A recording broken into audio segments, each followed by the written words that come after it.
Welcome back. You're listening to The Voice of Russia. This is our weekly link-up with our bureaus in Moscow, Washington, D.C. and here in London. My name is Brendan Cole. It's been a fast-moving week, indeed a fast-moving day in Ukraine, and the crisis that has pitted nations and diplomats against each other is deepening. For Russia, the glow of its Sochi Olympics that it was basking in has been replaced by heavy criticism in many quarters in the West after pro-Russian and Russian forces took de facto control of the Crimean Peninsula. It followed the fall and subsequent flight of the President Viktor Yanukovych. Today, MPs in the Crimea asked Moscow to allow the southern Ukrainian region to become part of the Russian Federation.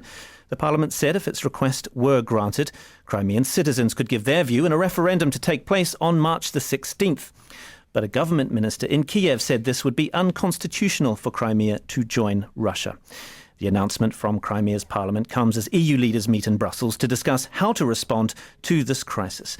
How will the crisis in Ukraine and the Crimea play out? What does the West, Kiev and Moscow do now? Well, to discuss this and the issues surrounding it, I'm pleased to be joined here in our London studio by Liam Halligan. He's a columnist for The Telegraph and was also an asset manager in Moscow. Also here is Charles Crawford, who is an international negotiations consultant. He previously served with the UK Foreign Office in Russia in the early 1990s and then in Poland from 2003 to 2007 as the British ambassador to Warsaw. Also here in the studio is Vera Graziadei. She's a Ukrainian Russian based in London. She's from the city of Donetsk. And on the line in Washington, D.C., we have Francis Boyle. He's a professor at the University of Illinois College of Law, and he wrote the book Tackling America's Toughest Questions.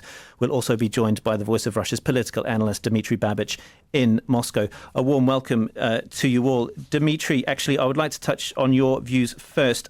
Just with the developments this afternoon, the Crimea asking Moscow to allow the southern Ukrainian region to become part of the Russian Federation. What will Moscow's response be to this if there is a yes in the referendum? I mean, is there a way for Moscow to ignore that? Well, I'm not sure that Moscow will say yes, because there have been precedents before. South Ossetia, separatist region in Georgia in 2008 also asked to be included in the Russian Federation, and Moscow politely said no, although Moscow diplomatically recognized South Ossetia, which was a big scandal internationally. So I think that the Crimean authorities, the Crimean parliament and probably the Crimean government, when they took that decision, they want to guarantee their own security.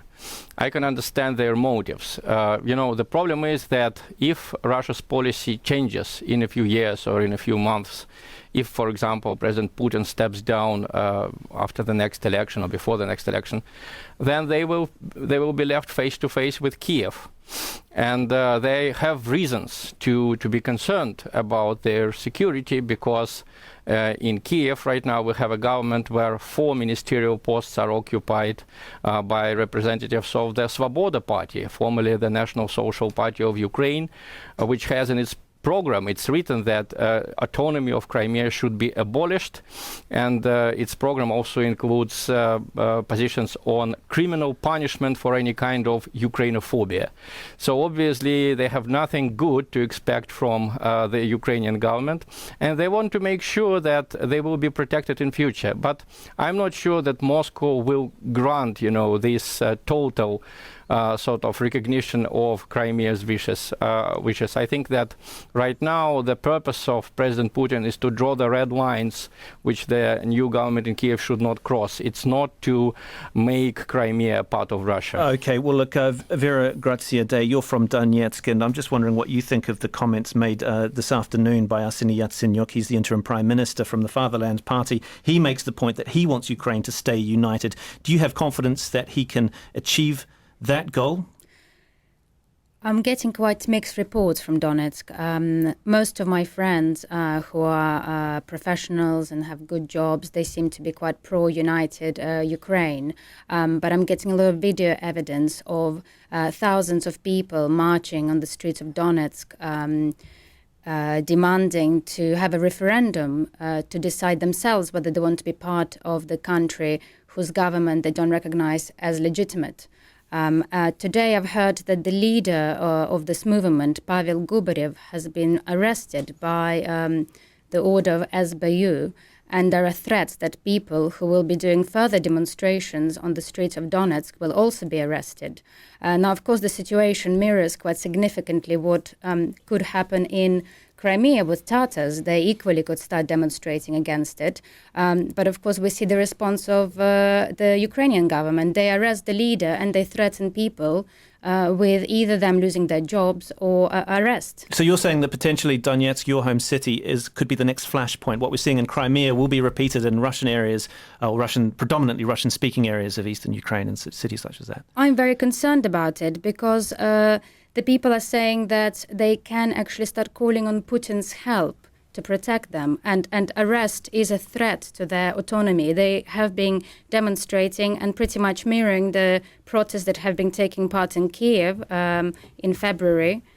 But the response to their protests, which have been quite peaceful, apart from then taking hold of the administration building, which they claim they haven't broken any laws which already haven't been broken, which is an arguable point, they are being threatened. And that administrative building that you're talking about, flags of Ukrainian and Russian colours have been hoisted and taken down and hoisted up again. But Charles Crawford, I mean, do you think that Kiev is able to placate these southern and eastern regions of Ukraine? I mean, Yatsenyuk he's speaking very eloquently on the world stage, but I'm wondering whether they have the wherewithal, the capability of actually doing that.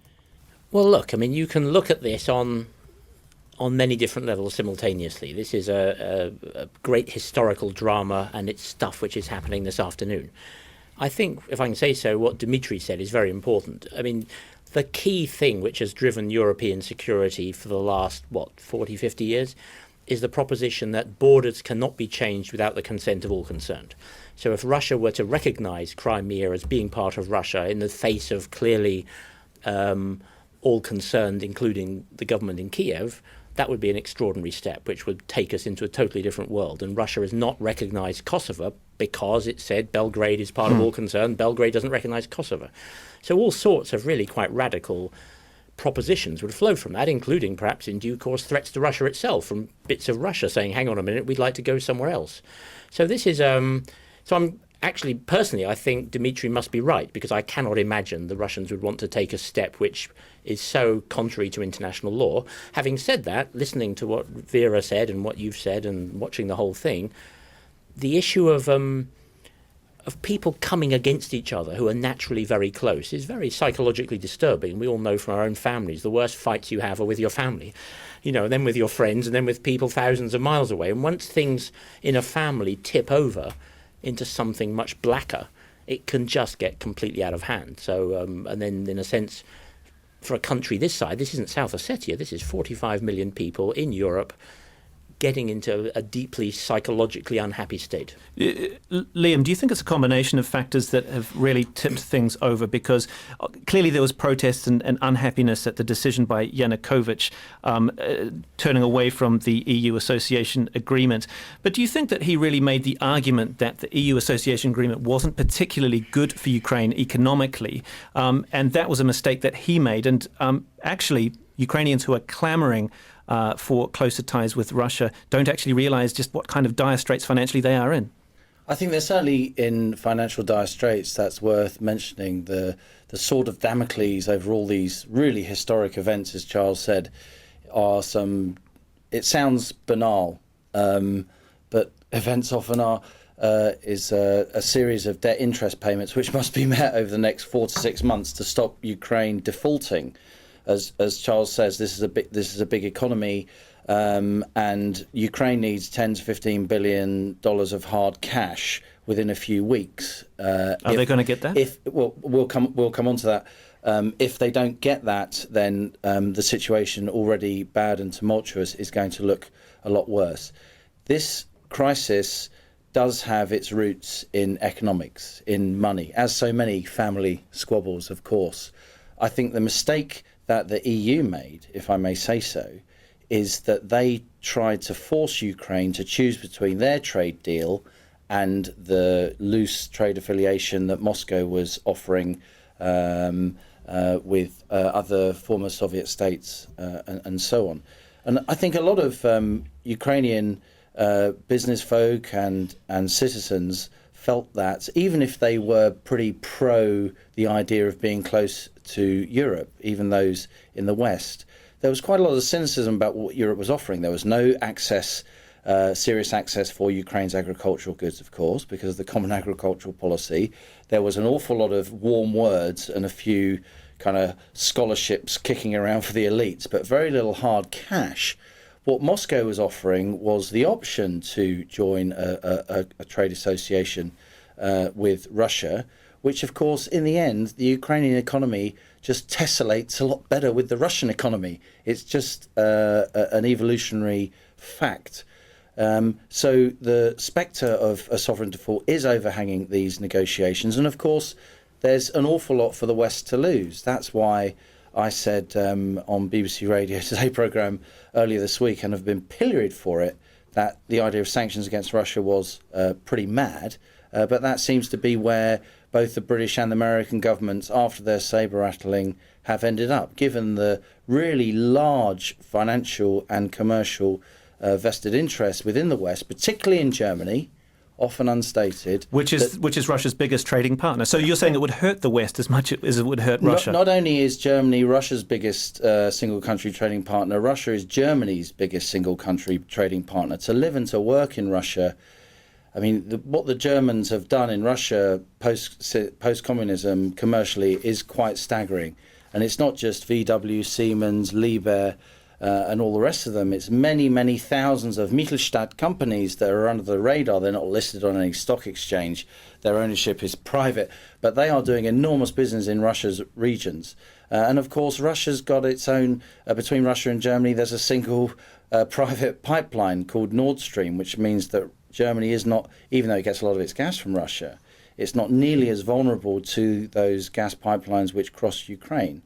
And it strikes me that in Dublin today, Merkel really is the only person who can negotiate mano a mano, if you like. I'm being ironic, but it's true, with the Russians. Now, Francis Boyle in Washington, what about the American response? I mean, Russia and Europe economically are closely intertwined, as Liam was outlining there. The US less so. Is John Kerry, what's he doing? Is he playing it right this week? He's making some kinds of sort of vague threats, but short of, I mean, visa restrictions on Russians and Ukrainians isn't really going to make much difference, is it? No, I'm afraid that what we're seeing is escalation of the crisis by the United States government. As you know, President Putin ordered the Russian troops, 150,000 Russian troops there right off the border of Ukraine on war maneuvers to stand down, which I saw as a very positive sign. And yet immediately NATO responded, and the United States is NATO, by deploying new forces to Russia and the Baltics, despite the fact there's no threat to Russia and the Baltics. And now, as we're seeing today, these new sanctions. So I'm afraid that rather than pick up on the opportunity offered by President Putin standing down, Kerry's just escalating. That meeting he had with Foreign Minister Lavrov, he brought along Artsenyuk, but Lavrov made it very clear that he did not consider him to be democratically elected at all, and he wasn't going to meet with him. I think if Kerry were serious, he would go to Moscow and meet with President Putin and attempt to negotiate a way out of here. I do agree with both Mr. Babich and Mr. Crawford that I don't believe that at this point in time Russia should annex Crimea. It would only exacerbate the situation. But I do have to say that under the relevant standards of international law, given what's gone on here, certainly under the Declaration of Principles of International Law and the advisory opinion of the World Court on Kosovo's Declaration of Independence, the people of Crimea have a right to secede if they want to. I'm not saying they should. But even if they vote in this upcoming referendum, I would think the prudent thing to do for the Russian parliament is to sit on it and not do anything right now and see if we can negotiate a way out of this dilemma. Can I get Charles's response to that? Charles, I mean,